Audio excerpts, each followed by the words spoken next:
Pangasinan po ng ibabaw po sa R1A 2026 ang Carlos City. Tinangal po na best performer sa Para Games. Si kwento mong Good Yusayan Idol Tita Ronnie.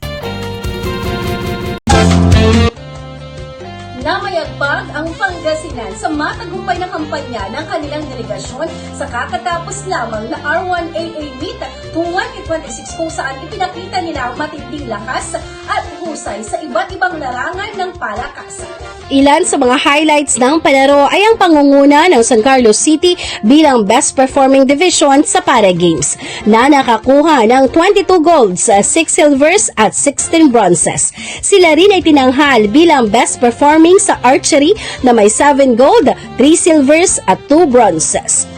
Tinanghal rin ang SDO Dagupan City bilang Best Performing Division sa boxing. Samantala, nanguna ang SDO Pangasinan 1 sa chess, dance sport, futsal at pengkak silat. Ang SDO Pangasinan 2 naman ay nangibabaw sa basketball, billiards, futsal, table tennis, tennis, sepak takraw at football. Habang ang SDO Urdaneta City naman ay sa arnis. Ang kanilang kahandaan at determinasyon ay patunay ng kanilang mga medalya na naiuwi.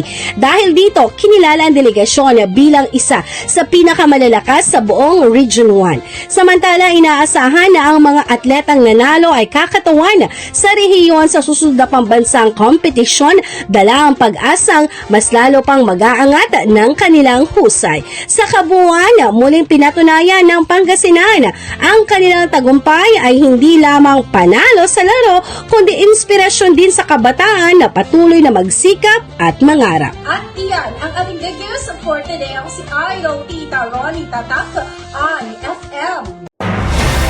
IFM News. IFM News. IFM.